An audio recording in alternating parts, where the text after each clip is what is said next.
लीना अपनी ही पेंटिंग की गैलरी के बीच बैठी है, जो उसके चेहरे पर अंकित बोरियत के बिल्कुल विपरीत है। बारिश की बूंदें खिड़की के शीशे पर नाजुक रास्ते बनाती हैं। हर बूंद उसकी बेचैन आत्मा का एक छोटा सा दर्पण है। बारिश की हल्की ड्रमिंग कमरे को भर देती है, एक कोमल लय जो उसकी बेचैनी को शांत करने में विफल रहती है। उनकी पेंटिंग रंग और जीवन से भरपूर उनकी वर्तमान उदासीनता का मजाक उड़ाती है। वह गहरी सांस लेती है। हवा पेंट की गंध और अनकहे इच्छाओं से भरी हुई है। उसकी मुद्रा में एक सूक्ष्म बदलाव एक उभरते हुए निर्णय का संकेत देता है, जो उसकी अपनी जड़ता के खिलाफ एक मूक विद्रोह है। सूर्य की रोशनी लीना के कमरे में आती है, हवा में नाचते धूल के कणों को रोशन करती है। एक रहस्यमय सुनहरा चमक लीना का ध्यान खींचते हुए बिस्तर के नीचे से निकलती है। लीना घुटने टेकती है, परछाइयों में झोंकती है।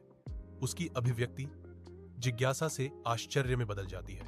उसे एक पुराना पेंट ब्रश मिलता है, जिसकी ब्रिसल्स एक नरम स्वर्गीय सोने का विकिरण कर रही हैं। लकड़ी के हैंडल में छोटे चमकते सितारे जटिल रूप से जड़े हुए हैं, जो इसकी अलौकिक आकर्षण को बढ़ाते हैं। लीना के चेहरे पर एक हैरान करने वाला भाव आता है, क्योंकि वह ब्रश उठाती है।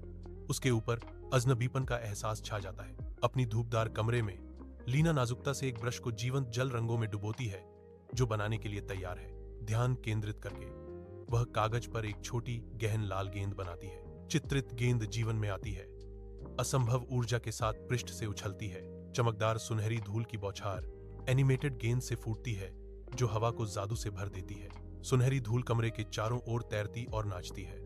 लीना की आंखें विस्मयकारी खुशी से चौड़ी हो जाती हैं। उसकी आंखों से एक आह निकलती है, क्योंकि वह नामुमकिन को देखती है। लीना उत्साह से भरपूर एक बवंडर अपने बेडरूम का दरवाजा बंद कर लेती है, खुद को अलग थलग कर लेती है। उसकी आंखों में शरारती चमक वह और कैंडी बनाती है। मीठी खुशबू हवा में भर जाती है। अपनी कलाई के एक झटके के साथ एक पतंग प्रकट होती है। कमरे की नरम रोशनी में जीवंत रंग नाचते हैं। पतंग अपनी डोरी पर चंचलता से खिंचती है, कमरे की सीमाओं से बचने और बादलों के बीच नृत्य करने के लिए उत्सुक। बंद दरवाजे से धीमी आवाज में टॉमी की आवाज लीना के सपने को काटती है। लीना, क्या तुम खेलना चाहती हो? लीना के चेहरे पर एक क्षण के लिए हिचकिचाहट झलकती है, इससे पहले कि वह दृढ़ता से जवाब देती है, मैं व्यस्त हूं। लीना के कमरे में शाम उतरती है, क्योंकि वह जादुई ब्रश उठाती है। उसकी आंखों में उत्सुकता है। निराशा की एक लहर उस पर छा जाती है, क्योंकि ब्रश निष्क्रिय रहता है। इसके जीवंत रंग अब एक सुस्त बेजान ग्रे हैं। कमरे में सन्नाटा भारी है, क्योंकि लीना ब्रश को घूरती है। उसकी अवास्तविक उम्मीदों का भार नीचे दब रहा है। ब्रश को कसकर पकड़ते हुए लीना का दुख गहराता है।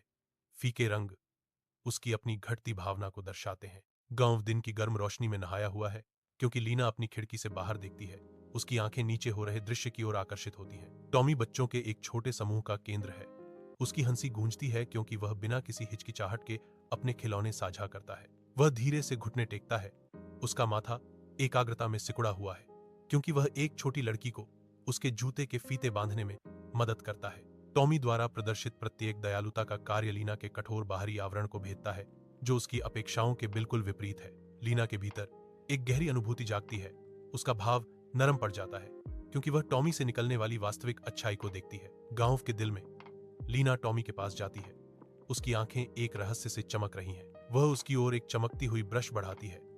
उसके चारों ओर की हवा एक स्पष्ट कोमल ऊर्जा से भरी हुई है। टॉमी, मेरे पास तुम्हें दिखाने के लिए कुछ खास है, और मैं इसे साझा करना चाहती हूँ, लीना कहती है। उसकी आवाज वादे से भरी हुई है। उसकी आंखें फैल जाती हैं, जो शुद्ध प्रत्याशा को दर्शाती हैं, क्योंकि वे निर्माण करना शुरू करते हैं। साथ मिलकर वे एक बड़ा स्लाइड और झूला सेट बनाते हैं। हंसी चौक से गूंजती है। हर स्ट्रोक के साथ ब्रश और भी चमकता है, खुशी और आनंद फैलाता है, जो पूरे गांव में छा जाता है।